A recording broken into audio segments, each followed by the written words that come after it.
When it comes to dynamic safety, you want every piece of technology you can get, and the leader gives it to you standard. The biggest safety breakthrough of our generation has been the development and introduction of ABS. It has saved countless lives. Now, they refer to it as an anti-lock braking system. We like to refer to it as the ability to brake and steer. Awesome breakthrough.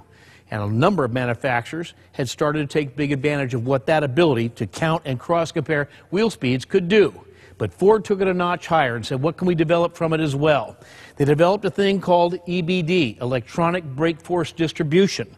It's great that you can get after the brake and steer the car, but what if the system on board that comes standard could measure those tractive forces and said, you know what, based on the kind of stop you're trying to make, we know there's more traction available, we're going to add brake to those key tires.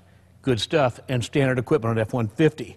Then there was the introduction of standard advance track on Ford's SUVs and now coming on the 09 F-150. Talk about taking the technology another notch. Literally the ability to put the vehicle back on its intended path.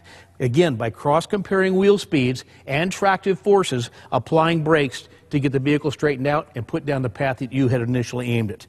Then they took it another notch further with the standard introduction of roll stability control. Again, developed in SUVs and now standard on the 09 F-150.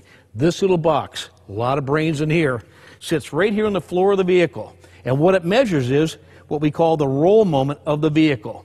Based on the braking effort, based on where the wheels are turned and how the body is leaning, it says, you know what, we don't want to get in a rollover situation.